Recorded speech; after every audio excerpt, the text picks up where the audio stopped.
ಹೆಗ್ಗೆಯಿಂದ ಬಂದಾಸಿದ್ದ ಓದಾಸಿದ್ದ ಅಂತಲ್ಲ, ಪ್ರತಿಯೊಂದು ಸ್ಥಳಕ್ಕೂ ನಾವು ಭೇಟಿ ಮಾಡಿದ್ರಿ. ಹಾಲಿನ ಡೈರಿಗೆ ಹೋಗಿದ್ರಿ, ತೆಂಗು ಬೆಳೆಗಾರರಿಗೆ ಹೋಗಿದ್ರಿ, ಅಡಿಕೆ ಬೆಳೆಗಾರರು, ರೇಷ್ಮೆ ಹುಳು ಸಾಗಾಣಿಕೆ ಕೇಂದ್ರಕ್ಕೆ ಹೋಗಿದ್ರಿ.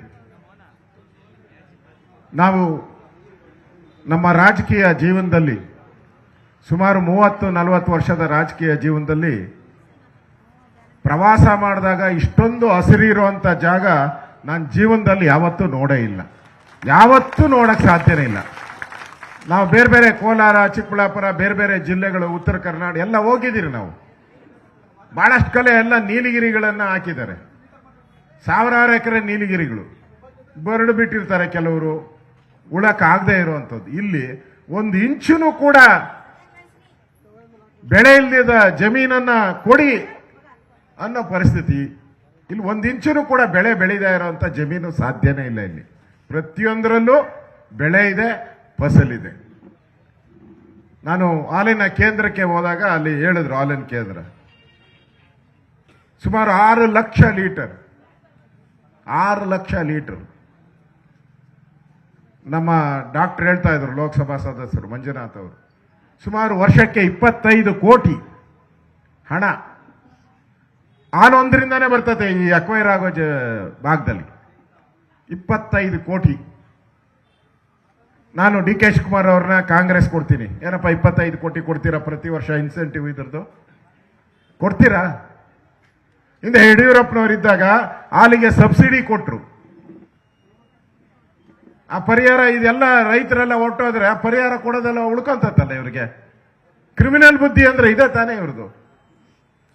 ರೇಷ್ಮೆ 25 ಕೋಟಿ ಬರ್ತೈತೆ ರೇಷ್ಮೆ ಈ ತಾಲೂಕಲ್ಲಿ, ಅಲ್ಲ ಈ ಅಕ್ವೈರ್ ಆಗ್ತಾ ಇರೋ ಏರಿಯಾದಲ್ಲಿ 35 ಕೋಟಿ. ಓಕೆ, 35 ಕೋಟಿ, 35 ಕೋಟಿ. ರೇಷ್ಮೆ ಎಲೆ ಎಲ್ಲಿಂದ ತರ್ತೀರಾ? ಚೈನಾದಿಂದ ಎಕ್ಸ್ಪೋರ್ಟ್ ಮಾಡಬೇಕಲ್ಲ ಎಲೆನ, ರೇಷ್ಮೆ ಎಲೆನ ಚೈನಾದಿಂದನೂ ತರಿಸ್ತೀರಾ? ಎಲ್ಲಿಂದ ತರಿಸ್ತೀರಾ ರೇಷ್ಮೆ ಎಲೆನ? ಈಗ ಸಾಕಾಣಿಕೆ ಮಾಡಿರೋ ಹುಳುಗಳು, ರೇಷ್ಮೆ ಗೂಡು, ಆಲ್ಮೋಸ್ಟ್ ಅಲ್ಲಿ ಎಲ್ಲ ಹಳ್ಳಿಗಳಲ್ಲಿ ಹೋದ ರೇಷ್ಮೆ ಗೂಡುಗಳು ಕಟ್ಟಿರುವಂತ ಮನೆಗಳಿದೆ. ಆ ಮನೆಗಳನ್ನ ಏನ್ ಮಾಡಬೇಕು? ಹೊಡೆದಾಕ್ಬೇಕಾ? ಏನ್ ಮಾಡ್ಬೇಕು? ಅದನ್ನೆಲ್ಲ ಬಾರ್ಗಳು ಮಾಡ್ಬೇಕಾ? ಇಲ್ಲ ವೈನ್ ಸ್ಟೋರ್ಗಳು ಮಾಡ್ಬೇಕಾ? ಏನ್ ಮಾಡ್ಬೇಕು ಹೇಳಿ? ಆ ಗೂಡುಗಳು ಕಟ್ಟಿರುವಂತ ಕಟ್ಟಡಗಳು ಏನಾಗ್ಬೇಕು ಇವತ್ತು? ನೀವು ಲೇಔಟ್ ಮಾಡ್ತೀರಾ ಅಂತೇಳಿ ಜನಗಳಿಗೆ ಇವೆಲ್ಲ ಸಾಮಾನ್ಯ. ಇದು ಇಲ್ಲಿರೋ ಅಂತ ಹಸುಗಳ ಸಂಖ್ಯೆ ಲಕ್ಷ ಎಷ್ಟಿದೆ? ಲಕ್ಷಾಂತರ ಹಸುಗಳಿದೆ ಇಲ್ಲಿ. ಆ ಹಸುಗಳು ಎಲ್ಲಿ ಹೊಡ್ಕೊಂಡು ಹೋಗ್ತೀರಾ ನೀವು? ಅವೆಲ್ಲ ಕಸಾಯಿ ಖಾನೆ ಕಳಿಸ್ತೀರಾ? ಮೇವೆಲ್ಲಿಂದ ತರ್ತೀರಾ? ಅದಕ್ಕೆ ಎಲ್ಲ ಲೇಔಟು ರೋಡು ಎಲ್ಲ ಆಗೋಗ್ಬಿಟ್ರೆ ಮೇವೆಲ್ಲಿಂದ ಬರ್ತೈತೆ ನಿಮ್ಗೆ? ನೀವೇನೋ ಈಸಿಯಾಗಿ ಹೇಳ್ತಾ ಇದ್ದೀರಾ, 2 ಕೋಟಿ ಕೊಟ್ಬಿಡ್ತೀನಿ ತಗೊಂಡು ಹೋಗ್ಬಿಡಿ. ಏನೋ ಪಿಕ್ನಿಕ್ ಹೋದಂಗೆ ಇವರೆಲ್ಲೋ ಯಾವ್ದಾನ ದುಡ್ಡು ಕೊಟ್ಬಿಟ್ಟು ಪಿಕ್ನಿಕ್ ಹೋಗ್ತು ಅಂತಾರಲ್ಲ ಹಂಗೆ. ಈ 2 ಕೋಟಿ ತಗೊಂಡು ಎಲ್ಲಿ ಹೋಗೋದು ನೀನು? ಜಮೀನ್ ಯಾರು ಕೊಡ್ತಾರೆ? ಆಯ್ತು, ಇವಾಗ 2 ಕೋಟಿ ತಗೊಂತೆ ಜಮೀನ್ ತಗೊಳಕ್ಕೆ ನೀವು ಯಾವ ಹಳ್ಳಿ ಹೋಗ್ತೀರಾ ಹೇಳಿ? ಎಲ್ಲಿ ಕೊಡ್ತಾರೆ ನಿಮ್ಗೆ? ಅಂದ್ರೆ ಅವರು ಒಕ್ಕಲ್ಲೇ ಬರ್ಸ್ಬೇಕು. ನೀವು ಹೋಗಿ ಬೇರೆ ಜಮೀನು ಒಕ್ಕಲ್ಲೇ ಬರ್ಸ್ಬೇಕು. ಆ ಒಕ್ಕಲೆಕ್ಕದವನು ಎಲ್ಲಿ ಹೋಗ್ತಾನೆ? ಯಾರು ಕೊಡ್ತಾರೆ ನಿಮಗೆ? ಒಂದ್ ಕಡೆ ಈಗ ಯಾರ್ದೋ 3 ಎಕರೆ ಇತ್ತು ಅಂತ ಇಟ್ಕೊಳ್ಳಿ, ನಿಮ್ಮ ಹತ್ರ ದುಡ್ಡು ಐತೆ, ತಗೊಂಡೋಗ್ತೀರಾ. 3 ಎಕರೆ ಜಮೀನು ಕೊಡು ಅಂದ್ರೆ ಯಾರು ಕೊಡ್ತಾರೆ? ಅವನ ಹತ್ರ ಅರ್ಧ ಎಕರೆ, 1 ಎಕರೆ. ಅದೆಲ್ಲ ಗುಡ್ಡೆ ಮಾಡೋ ಅಷ್ಟೊತ್ತಿಗೆ ನಿಮ್ಮ ಆಯುಷ್ಯ ಮುಗಿದೋಗ್ಬಿಟ್ಟಿರ್ತತೆ. ಯಾರ ತಾಯಿ ಹೇಳ್ತಾ ಇದ್ರಲ್ಲಿ, ನಮ್ದು ಇದು ಆಸ್ತಿ ನಂದಲ್ಲ, ನಮ್ಮ ಅಪ್ಪನ್ ಕೊಟ್ಟಿದ್ದು, ನಮ್ಮ ಅಪ್ಪನಿಗೆ ಅವ್ರ ತಾತ ಕೊಟ್ಟಿದ್ದು, ಅವ್ರ ತಾತನಿಗೆ ಅವ್ರ ಮುತ್ತಾತ ಕೊಟ್ಟಿದ್ದು ಅಂತ.